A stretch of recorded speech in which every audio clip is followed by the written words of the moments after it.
Que bom estar aqui. E depois de bastante tempo, acho que a última vez que eu preguei aqui, faltavam 3 meses para a Copa do Mundo, e o Brasil seria hexa. E nós fomos, 6 vezes perdemos direto. E eu estava com saudade daqui. As pessoas perguntam, Nassif, você não está pregando? Estou. Toda terça-feira aqui na capela, às 8 da noite, no culto resgate. Deus está se manifestando, é um culto de milagre para tudo que é lado ali. Não é porque é terça, nem porque chama resgate, nem porque é Nassif. Mas é porque Deus, em todos os cultos dessa igreja, se manifesta. E sempre a gente tem história de milagre para ouvir e para contar para você. Então toda terça-feira, às 20 horas, você é nosso convidadíssimo. E 7h30 você assiste pela Rede Super o Momento Resgate, que eu estou lá falando junto com o pastor Diego, tá bom?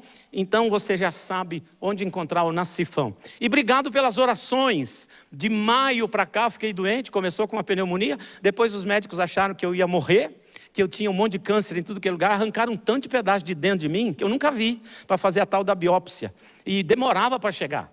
E um dos momentos mais assim interessantes foi quando pela segunda vez eu fiz 3 exames cardíacos de tudo que você pode imaginar de jeito, eu fiz tudo outra vez, fiz um monte de tomografia, um monte de ressonância, um monte de colonoscopia, endoscopia, e não sei o que, pia, eu ficava lá vomitando na pia, era um negócio para todo lado, e todo mundo, e eu perdendo força, não tinha voz, estava um treco estranho. Mas o mais legal de tudo, eu não vou falar o nome, porque a pessoa que me atendeu fez... qual é a melhor das boas intenções? Eu acredito nisso. Ela pegou os meus exames e disse assim, desde quando o senhor foi diagnosticado com câncer? Eu olhei para ela e disse desse jeito, ô dona, a senhora é a primeira pessoa no mundo que fala um trem desse para mim. Ela falou, então deve ser só suspeita, senta aí e aguarda. Aí eu sentei sozinho, minha mulher estava em São Paulo, sentei naquela salinha branca, de cadeirinha branca de plástico, e fiquei lá olhando para as paredes, esperando. Então eu falei, Deus, vamos conversar? Está escrito no Salmo 139 que o Senhor escreveu todos os dias da minha vida, sem que nenhum deles existisse ainda, o Senhor escreveu todos os meus dias no seu livro, certo? E o Espírito Santo falou, certo. Eu falei, então, me responde essa pergunta, não é o câncer que vai me matar, né? É o Senhor que mata, né? E o Espírito Santo falou, Eu falei, tá bom, mas de repente me deu um arrepio, me deu uma dor de barriga. E eu falei, Deus, mas se o Senhor está escolhendo o câncer para me matar, o Senhor podia me avisar? E Ele não me avisou nada. E me deixou lá, esperando. Gente, os exames passaram, graças a Deus tudo passou. Eu emagreci um monte, os médicos estavam com medo que eu tinha perdido massa muscular. E os últimos exames disseram que eu perdi metade da gordura visceral, que faz mal, e dobrou a massa muscular. E o meu médico falou assim, você não tem cara, mas eu garanto para você que por dentro você está 10 anos mais jovem. Falei, oxa, se passar no Vale da Sombra da Morte e rejuvenesce, pode passar outra vez, mas com essa certeza, né? E então eu quero agradecer o pessoal que esteve orando, eu recebi centenas de manifestações de oração e de carinho, obrigado. Mas por conta de tudo isso, desde antes da Copa do Mundo e as coisas que estão acontecendo no mundo, eu fiquei, e essas coisas que passaram comigo, as incertezas, nenhuma notícia de nada, nenhum resultado chegava de nada. E os médicos dizendo, fica em casa, não toma friagem, não fala, fica quietinho. Acabou meu tempo? Domingo passado acabou 9, hoje vai ser 9h30. Você se segura aí no fundo das cadeiras aí, porque vai ser benção. E aí, pensando em tudo isso, falei, Deus, eu queria uma palavra. E eu preguei uma palavra parecida com essa lá no culto resgate. Por quê? Eu comecei a olhar para o nosso planetinha. Você já reparou como o nosso planetinha está infeliz? É terremoto toda hora, imagina terremoto na Bolívia, começou na Venezuela, está chegando na Bolívia, gente, se chegar no Paraguai, deve ser a nossa vez. Aí enchente para tudo que é lado, frio de tudo que é lado, calor na hora errada, frio desse jeito, a natureza está triste, o planeta está reclamando, está gemendo. Romanos diz que a natureza geme, esperando a volta de Cristo para ser restaurada, porque até a natureza será por Ele restaurada. Aí eu fico pensando no tio Putin, com o menino da Ucrânia, essa guerra de alguns meses, já vai para 4 anos, e a guerra do tio Israel, com o tio Hamas, Hezbollah, e Palestina, e Síria, e aí eu fico pensando na guerra do tio Trump, com o tio Irã, e que pode escalar, e o tio Trump falou que a Groenlândia é dele, que agora o Estreito de Hormuz é americano. Eu não sei como é que ele... Eu acho que ele é sem terra, né? Ele vai e entra e agora é dele. E esse mundo está complicado. E para ajudar a minha cabeça, nós estamos num ano de eleições. Eu não vim falar de política, nem de partido, nem de candidato A ou B ou C. Mas tudo isso me fez pensar: o que vai acontecer com a gente? E para ajudar a minha cabeça, que já não é muito lá direitinha, eu li um cara há 3 semanas atrás chamado Ray Kurzweil. O Ray Kurzweil, ele era professor do Instituto de Tecnologia de Massachusetts. E agora ele é o 2º homem do Google. E ele disse que em 2039, ele não é profeta, ele é um prognosticador, adivinhador de geopolítica. E geopolítica pode acontecer isso. Não é profecia, não é que vai acontecer, né? Profecia, quando Deus fala, aí vai acontecer. O problema é que hoje em dia os profetas estão tão furrecas que eu estou acreditando mais nas profecias dos Simpsons do que de alguns profetas profissionais por aí. Mas, e aí ele vai dizer para o mundo inteiro, e todo mundo publicou isso, que a partir de 2039... a inteligência artificial vai ser instalada dentro da nossa cabeça. Eu falei, eu já vou virar meio homem, meio máquina? Quem vai mandar em mim? Será que tudo que eu vou saber sou eu ou a inteligência artificial? O treco que está dentro de mim? Como é que vai ser a humanidade? Que vai acontecer? E eu fiquei pensando tudo isso, pensei, Deus me socorre. E Deus me levou para 4 passagens da Bíblia, e nós vamos conversar sobre essas 4 passagens da Bíblia bem rapidinho, mas eu tenho certeza que a palavra de Deus, vai levar você para casa cheio de alegria, cheio de paz, cheio de esperança, a despeito de quem ganha a Copa, de quem ganha as eleições e que fim tem a guerra. Fala amém. Pessoal coxa branca, amém? Isso, então tá bom. Deixa eu mostrar para você. Abre sua Bíblia comigo. Pode botar no telão. Começa com Isaías capítulo 6, versículo 1. Eu vou introduzir a nossa conversa com ele.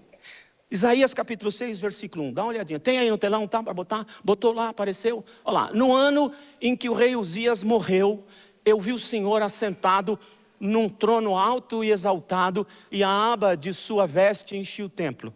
Vamos orar. Senhor Jesus, nós temos a palavra do Senhor diante de nós, e eu quero pedir, Espírito Santo de Deus, que a sua palavra entre no nosso coração, que a sua palavra mexa conosco, que a sua palavra vá dentro da nossa cachola e mexe em tudo que está nos assustando, e mexe em tudo que está nos deprimindo, em tudo que está provocando ansiedade. Entra lá dentro da nossa cachola, Deus, e começa a manifestar a beleza, a verdade da sua palavra dentro de nós, e que a sua palavra comece a provocar transformações tão grandes em nossas vidas, que a nossa vida a partir de hoje fique completamente modificada. É a minha oração no nome poderoso e forte de Jesus. O mundo está atrapalhado. Esse trecho da Bíblia é o seguinte: o rei Uzias, ele já havia reinado 50 anos em Israel. Muitas pessoas nasceram quando ele começou a ser rei, e aí ainda ele é rei, e essa pessoa já está velhinha. Algumas pessoas de Israel nunca viram outro rei na vida deles, porquanto esse foi o rei que talvez mais anos reinou Israel, e foi um reino bom, um reino justo, um reino onde as coisas funcionavam. Os israelitas pensavam, enquanto Uzias está no trono, as coisas estão em paz, porque ele governa para o povo, ele governa com justiça, ele governa com verdade. Agora o rei Uzias morreu. Agora note bem isso: quando o rei Uzias morreu, o profeta Isaías não escreveu: no ano em que o rei Uzias morreu, Israel ficou com medo. No ano em que o rei Uzias morreu, os inimigos de Israel invadiram a nossa pátria. No ano em que o rei Uzias morreu, as pessoas tremeram de medo. Nada disso ele disse. Olha, presta atenção no que está escrito na Bíblia Sagrada. No ano em que o rei Uzias morreu, eu olhei para cima.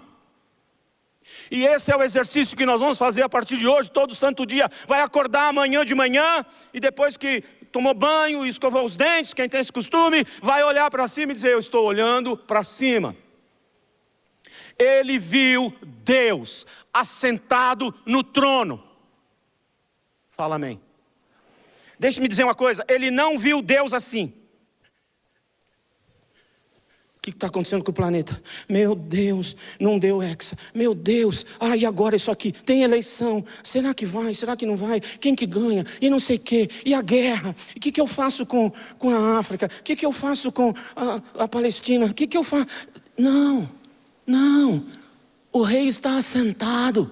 Assentado significa, nada foge do meu mais absoluto controle. A história irá para o exato lugar onde eu desejo que a história vá. Eu estou assentado no trono. Olhe para Deus, não olhe para a política, não olhe para as coisas que estão acontecendo, não olhe para os medos que você tem, das coisas que você acredita podem acontecer. Olhe para cima, pare de olhar na horizontal, olhe para cima. O trono está ocupado por alguém que tem tudo debaixo do seu controle.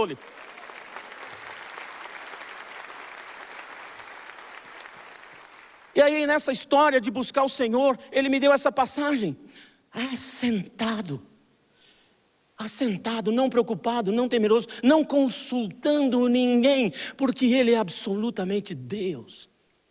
Então Deus me fez ler o Salmo 2. Vamos para o Salmo 2, tela, Salmo 2. Obrigado. Olha lá, versículo 4. No Salmo 2, é muito interessante porque é um salmo messiânico.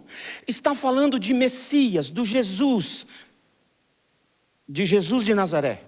Está falando de Jesus. E ali o Senhor é quem está falando, o Senhor Deus.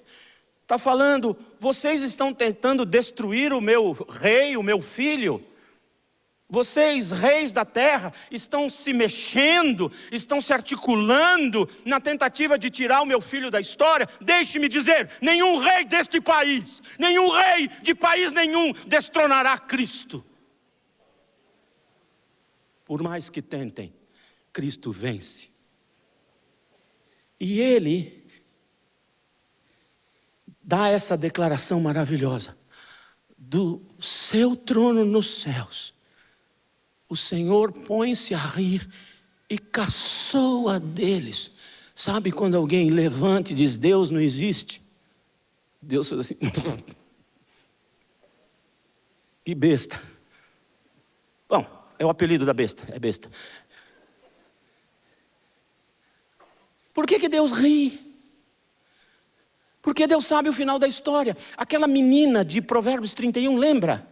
Aquela menina, aquela garota que fazia tudo, cuidava da casa, plantava, vendia, comprava, trazia comida e vendia negócios e tudo, cuidava da família. Aquela menina lá de Provérbios 31, popularmente conhecida no Brasil como Amélia, a mulher de verdade.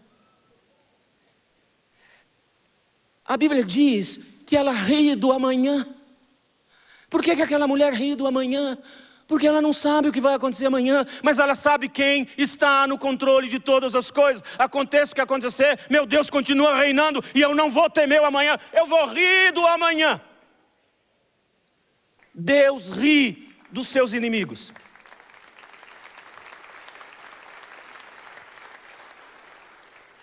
Não foi fácil rir naquele dia do exame, mas depois eu ri. Deixe-me dizer uma coisa para você. Se você pegar na sua casa e ler o Salmo 2 direitinho, você vai ver que o Salmo 2 está aqui, olhando para o passado e falando sobre o livro inteiro de Josué. Faz esse exercício devocional. Se você tiver com preguiça de fazer esse exercício devocional, você entra no meu Instagram e fala assim, me dá a devocional do trono. Aí lá no meu Instagram você clica e ganha de graça a devocional disso daí que eu estou te falando. Mas o Salmo 2, ele olha, ele é a sintetização da história toda de Josué. E o Salmo 2 olha para o futuro e ele é a sintetização da história toda de Jesus. Você vai ver que é igualzinho. A arquitetura do livro de Josué é igualzinha à arquitetura do livro do Apocalipse. O Salmo 2 serve para dizer para mim que Deus está reinando. Então, primeira coisa que eu queria falar hoje para você. Primeira coisa que eu queria falar hoje para você é: o trono continua ocupado e por isso você pode ver quem está no controle. A primeira grande lição de hoje à noite, se você puder levar para casa, é: o trono continua ocupado, não vagou. Ninguém elege Deus, Ele é insubstituível, Ele é rei por toda a eternidade. O trono não está vazio, o trono continua ocupado. Olhe para cima, olhe para cima, olhe para cima. Não só na horizontal, olhe na horizontal para saber o que tem que fazer, planejar o seu dia a dia, poupar, fazer as coisas direitinho. Mas olhe para cima, para saber quem reina a despeito dos reis da terra. Amém ou não amém? E é interessante que a cena do Salmo 2 é uma cena barulhenta. As nações estão agitadas, os povos estão imaginando, os reis se levantam, os governantes conspiram para tirar de lá o rei dos reis. E é impossível. Agora leia comigo Josué. Eu sempre quis fazer isso, mas nunca me dá muito certo. Josué capítulo 5. Vamos ver o versículo 13 e 14, só esses daí. Josué era auxiliar do Moisés. Moisés capotou, a gente não sabe bem para onde ele foi, mas ele desapareceu. Judas, lá no Novo Testamento, logo antes do Apocalipse, diz que Satanás e o anjo Gabriel estão disputando para ver quem fica com o corpo de Moisés. Era um defunto muito querido, dos dois lados, pelo jeito. Mas a gente não sabe para onde ele foi, mas o substituto dele é o tio Josué. E é interessante que Josué tem a mesma raiz hebraica, longínqua, etimológica de Yeshua. Parece que ele é um tipo de Jesus, e ele vai conduzir o povo à conquista da terra prometida. E o Senhor Jesus conduz o seu povo à vitória eterna da sua igreja. E Josué, aí nesse capítulo, ele vai encontrar um comandante. Estando Josué já perto de Jericó. Quem era Jericó? Jericó, muralhas imensas, 15 andares de altura, aquela muralha. Ela era tão larga como a largura desse púlpito, onde 2 carroças podiam correr lado a lado em cima delas, tal a espessura das muralhas. E antes de chegar nas muralhas, olha o que a Bíblia diz: estando Josué já perto de Jericó, olhou para cima, e viu um homem em pé, empunhando uma espada. Aproximou-se dele e perguntou-lhe: você é por nós ou por nossos inimigos? A resposta dele foi: nenhum nem outro, eu estou aqui enviado pelo Deus Altíssimo, eu sou o representante de Deus. Era o comandante. Antes de derrubar Jericó, eu preciso encontrar o comandante. Quem é o comandante da sua vida? E aqui não tem nada a ver com qualquer similaridade, com qualquer apelido de qualquer outra pessoa, em qualquer país longínquo da América Latina, em nome de Jesus. Para ninguém achar que eu estou tentando fazer qualquer coisa que eu não estou. Você ganha as batalhas da sua vida, ainda que sejam muralhas imensas, altas, grossas, espessas, intransponíveis. Você ganha as batalhas, vence muralhas, avança e toma posse. Não por causa de qualquer estratégia sua, mas porque o grande general do exército dos exércitos está com você. A gente ganha nessa vida olhando para cima e saber quem está no controle. A gente ganha dessa vida por saber com quem eu me ajunto. Não é falar: Senhor, eu desejo que meu time ganhe, eu desejo encontrar aquela namorada, eu desejo casar com aquele homem, eu desejo ter isso aqui, eu desejo tudo ali. O Senhor podia acomodar os meus desejos à sua vontade. Não. É perguntar a Deus, qual é a sua vontade para a minha vida? Porque quando eu me aliar à sua vontade para a minha vida, a sua vitória será também a minha vitória. E nada nos impedirá de avançar. Nenhuma muralha que tentarem colocar diante de nós será forte o suficiente, porque quem está conosco a derrubará. O Salmo 2 remete a Josué. Então eu posso te dizer, você pode vencer, porque o general dos exércitos já está caminhando com você. Você pode vencer porque você pode olhar quem está no trono. Você pode caminhar porque você sabe quem está com você. E a terceira grande lição que eu queria trazer para você, nós vamos encontrar no Apocalipse. Abre sua Bíblia comigo. Telão, por favor. Apocalipse capítulo 5, versículos 5 e 6. E esse é o mais impressionante de tudo. Isso me dá paz. Isso me enche o coração de tranquilidade. Seja por causa de um exame de tomografia, de ressonância, de colonoscopia, de biópsia. Seja lá o que estiver acontecendo. Não estou dizendo que nada disso é confortável. Mas eu estou te dizendo que a nossa vitória está em saber olhar para a direção certa. E ter convicção absoluta de quem está reinando. A nossa vitória está por quem é a nossa companhia no batalhar da vida, Jesus de Nazaré.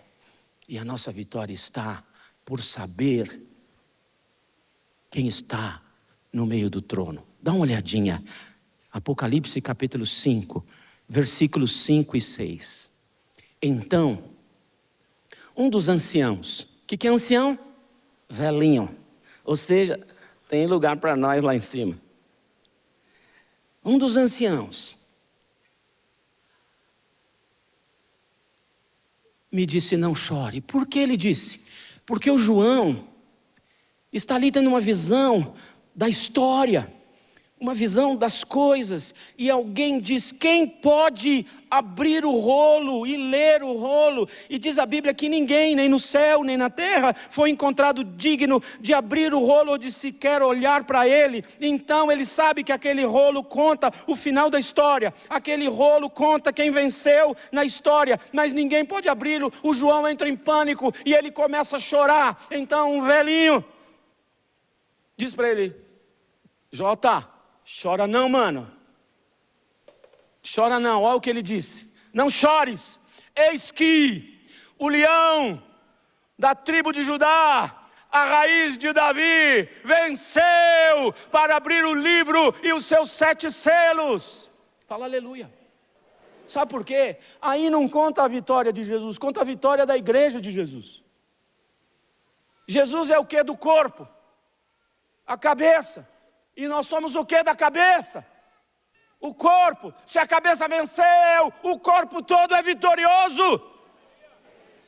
Ei, você é vitorioso, vitoriosa, vitorioso, vitoriosa, vitorioso, vitoriosa. Não interessa o que está acontecendo na tua vida, nem em volta dela, nem neste planeta. Nós somos mais do que vencedores por meio de Cristo Jesus.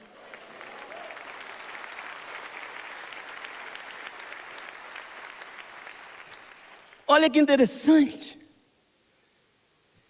O que ele está dizendo? Não choras. O João está esperando quem? O leão da tribo de Judá.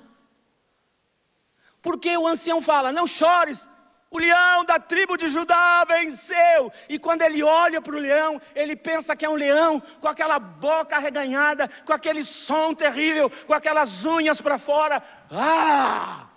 E o que ele vê? Um cordeiro machucado, como quem fora morto. Eis aí a nossa vitória. Jesus venceu não porque ele era leão, ele venceu porque ele se apresentou como cordeiro mudo ao matadouro, e diante do trono ele expõe as suas cicatrizes. No meio do trono está aquele que venceu a morte no nosso lugar, venceu as nossas feridas no nosso lugar, venceu as nossas dores emocionais, físicas no nosso lugar, venceu os perrengues da nossa vida no nosso lugar. Ali bem no centro do trono está aquele que venceu como cordeiro. Mas agora no capítulo 6, no capítulo 7, no capítulo 8, no capítulo 9 e até o capítulo 21, o leão derrotará cada um dos inimigos dele. Aqueles reis da terra do Salmo 2 serão todos destruídos, todos serão destruídos. E o último grande inimigo que será destruído será o próprio Satanás, o próprio inferno. Ele derrotará o inferno e derrotará Satanás e todos os seus demônios. E aquele livro conta pra gente o final da história. Ai meu Deus, o que vai acontecer no mundo amanhã? Sei lá, eu sei o que vai acontecer no fim do mundo. A nossa vitória. Nós somos vitoriosos, nós ganharemos, nós já ganhamos. Porque o Apocalipse capítulo 5 só tem um versículo no futuro. Todos os outros estão no passado. O Cordeiro venceu, isso aconteceu, isso já fez. Ele morreu, ele ressuscitou. O único verbo que está no futuro do Apocalipse 5 é: e o seu povo reinará com ele nesta terra. O Apocalipse conta que o Cordeiro venceu. O trono nunca foi desocupado. Talvez você tenha chegado aqui, seu último culto, última vez que eu vou na igreja. Se Deus não resolver minha vida, nunca mais piso numa igreja. Talvez você tenha visto empurrado e obrigado por sua mulher. Falou: se não for, você não entra mais em casa. E aí você veio. Talvez você tenha vindo aqui a puxão de orelha da sua mãe. Se você não for, acabou celular, videogame, internet. Aí você veio. Não foi para adorar a Deus, foi para barganhar com a tua mãe. Não interessa. Se você veio por desespero ou por obrigação, quem te trouxe foi o Deus Altíssimo para te dizer: você é mais que vencedor. Talvez isso não resolva o resultado do exame médico. Talvez isso não pague a sua conta de luz amanhã. Talvez isso não abra imediatamente amanhã ou nessa semana uma porta de emprego. Mas o que isso está mudando é o seu jeito de olhar para a vida. É o seu jeito de olhar lá fora. Você nunca mais vai dar um passo na rua sem antes, de dentro de casa, ter olhado para cima. E depois, dado o braço a Jesus Cristo e sai para a rua com Ele, porque Ele é o seu general que garante a sua vitória. E você já leu o final da história. O Apocalipse não é um livro de fim de mundo para mim. Ai, o Apocalipse é cheio daquelas bestas e feras, aqueles monstros, né? Gente, tem mais besta e fera escrevendo sobre o Apocalipse do que os que tem no Apocalipse. É um tal de número tal, código não sei o quê, dia tal. Gente, bobagem. O livro do Apocalipse é o livro que foi escrito para contar a vitória do Cordeiro. É um livro que conta sobre a vitória de Jesus. E tudo que eu gostaria de deixar para você hoje é isso: você não está sozinho nesse mundo. Há um rei que está no trono, que está do teu lado e que contou o final da história para você. Ande como quem é já um vitorioso. Não quer dizer que você não vai tomar uns sustos amanhã. Não quer dizer que as eleições vão correr do jeitinho que você mais gostaria. Não quer dizer que o Brasil será campeão mundial de futebol feminino o ano que vem. Quem sabe elas quebram o galho da gente. Então, nem sempre vai sair tudo. Mas o que vai mudar na sua vida é como você vai dormir hoje à noite. Você vai dormir e vai pegar no sono. E vai dormir gostoso. Porque o guarda de Israel não dorme nem cochila para tomar conta de você. Você vai dormir e no turno da noite ele trabalhará por você. E amanhã, quando você levantar, vai falar bom dia à tua casa e vai se dizer: bom dia, bom dia. Ele está no trono, tudo está debaixo do seu controle. Vamos, Jesus, vamos nessa. Senta no banco do passageiro aí, se quiser pode dirigir. Mas Ele é a minha companhia distante. Você sabe o que é avivamento? Sabe o que é avivamento? Avivamento é a constante consciência da constante presença dEle junto de mim. E como você já sabe o final da história, isso talvez não mude as circunstâncias da sua vida, mas mudará a sua interpretação de todas as circunstâncias da sua vida. Cura nem sempre a gente ganha quando a saúde voltou. Milagre nem sempre a gente ganha quando o pedido que a gente fez se realizou do mesmo jeito que a gente fez, ou muito mais além do que a gente fez.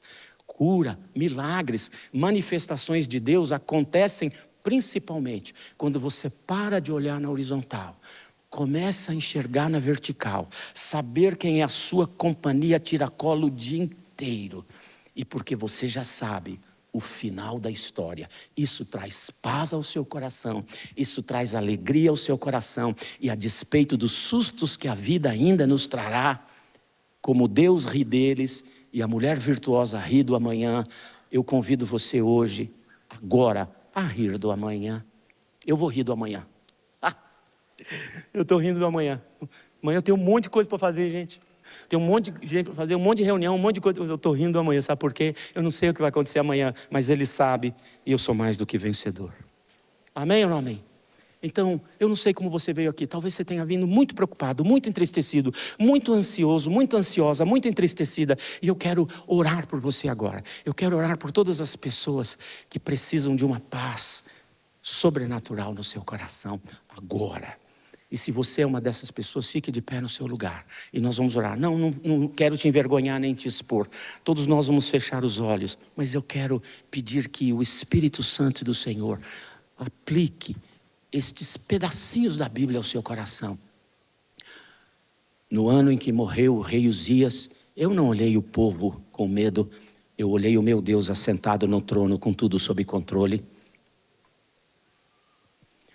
Deus olhou para baixo e riu dos estúpidos e estúpidas que querem destronar o rei Jesus. Ele ri porque Ele sabe o amanhã e nos convida a rir porque Ele sabe o amanhã. E quando eu ando nas ruas, eu ando de braço dado, de mãos dadas com o meu Senhor, o grande general dos exércitos, porque Ele é a garantia da derrubada de toda e qualquer muralha que quer se entrepor entre eu e a bênção dEle para a minha vida. E eu vou rir do amanhã, mesmo não sabendo do amanhã, porque eu já li o fim da história. Jesus venceu, o Cordeiro venceu a história toda, e nós somos com Ele mais do que vencedores. Senhor, abençoa cada família que está aqui, representada em cada pessoa que está de pé, que as manifestações da sua graça, do seu poder, e especialmente da paz, que excede todo entendimento, e da alegria que vem do Espírito Santo. Tua palavra diz que a alegria do Senhor é a força do seu povo. Então Deus, mergulha esse povo todo nas piscinas da alegria do Espírito Santo, a fim de que eles saiam daqui encharcados pela alegria do Senhor, e que essa inundação da alegria permaneça para sempre na vida deles, e que inunde a casa deles, e que inunde o trabalho deles, que inunde todos quantos perto deles chegarem, porque a alegria do Senhor é a força deles, porque a paz do Senhor permite que eles riem do amanhã. Faz isso nessas vidas, eu te peço, em nome de Jesus. Amém e amém. Fica de pé ainda um minutinho. Eu estou bem na hora. Não chegou às 9 ainda. Mas eu queria te fazer um outro convite. Sabe? Como que a gente anda de braços dados com Jesus?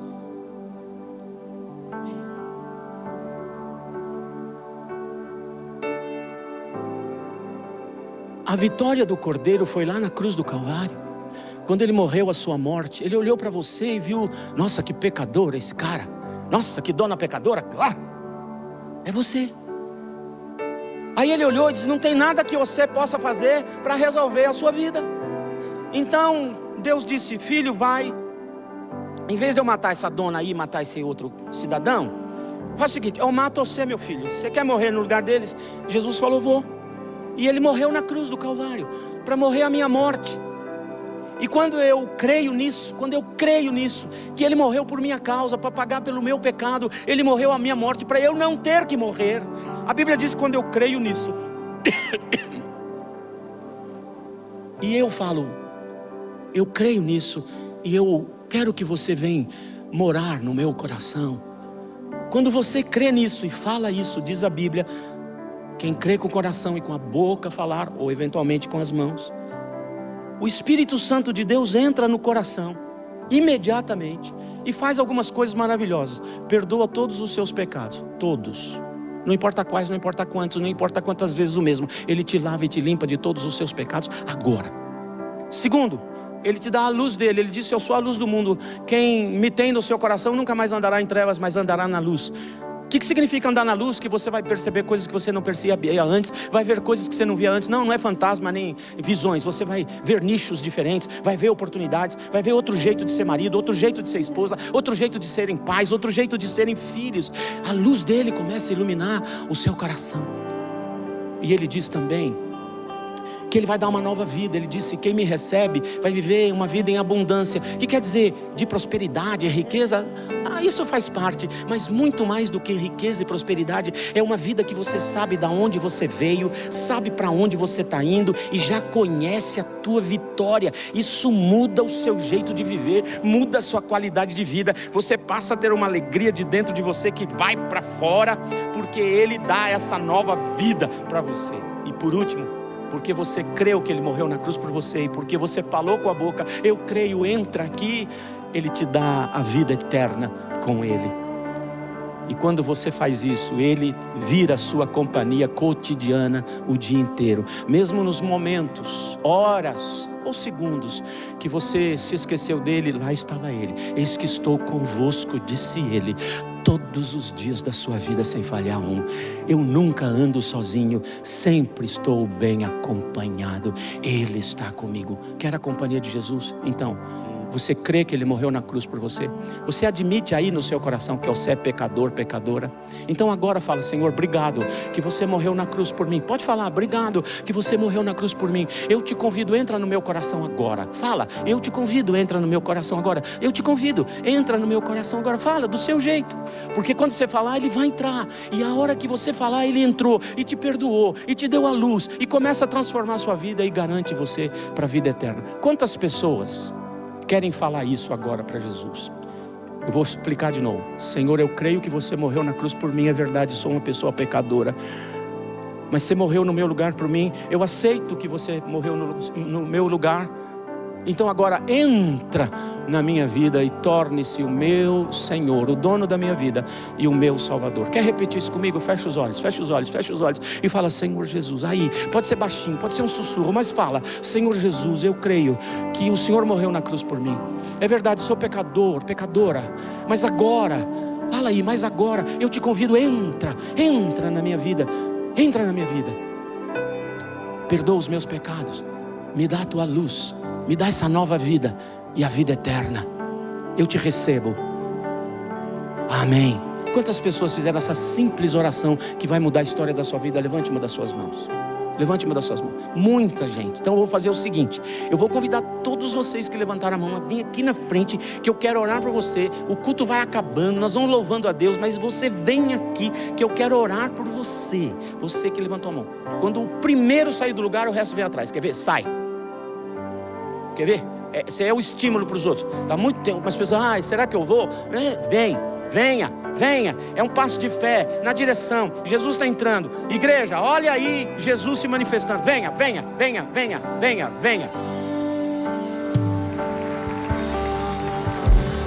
Digne o Cordeiro que foi morto. Os pastores da igreja estão aqui, vão receber você com um abraço, vão entregar um folheto para você, vão orar com você. Mas venha, todos que aceitaram Jesus. Tem muita gente. Eu não tenho pressa, venha. Amanhã vai ser feriado aqui. Alguém me falou, será? Não sei. Venha. Eu falo com o seu chefe que eu que atrasei você. Venha, vamos orar com você. É o dia de você receber Jesus, e você também ser essa pessoa que amanhã cedo você vai olhar para cima, vai sair de braço dado, com a convicção de que o fim da história já lhe foi contado. Você é vencedor, você é mais do que vencedora. Venha em nome de Jesus. Venha. Pessoal daqui da frente, tem mais gente descendo aqui. Olha, pessoal que está aqui na frente, olha para mim um minutinho. Pessoal que está aqui na frente, dá uma olhada para trás. Igreja, eis aí seus novos irmãos em Cristo Jesus. receba o carinho da nossa igreja. Pai querido, em nome de nosso Senhor Jesus Cristo, nós entregamos esse povo nas tuas mãos e clamamos as manifestações do Senhor. Entra, verdadeiramente entra nesse coração, perdoa agora todo o pecado, arranca essa tranqueirada toda da vida deles, em nome de Jesus. Liberta de vícios, liberta de qualquer aprisionamento, liberta de demônios, liberta de coisa mandada, em nome de Jesus. Começa a transformar essas vidas numa vida gostosa de ser vivida. Enche essas vidas com a tua luz, ilumina o caminho deles, ilumina a casa deles, e que cada manhã eles saiam de casa primeiro olhando para cima, de braços dados com o Senhor, com a convicção no coração de que eu sou mais do que vencedor, eu sou mais que vencedora, porque a palavra de Deus já contou para mim o fim da história. E vamos rir do amanhã, vamos rir do amanhã, vamos viver em paz por causa dele, não por causa do Trump, não por causa do Putin, não por causa do menino da Ucrânia, não por causa do Irã, não por causa do Brasil. Nós vamos viver em paz e vitória por causa do Cordeiro que mora no nosso coração, do Rei dos Reis que nos acompanha cada dia. Aleluia, aleluia, aleluia. Não deixa de passar na livraria, pegar lá o livro do nosso querido Fabiano. Eu vou estar lá também assinando o livro para você. Deus te abençoe, excelente semana. Ria do amanhã.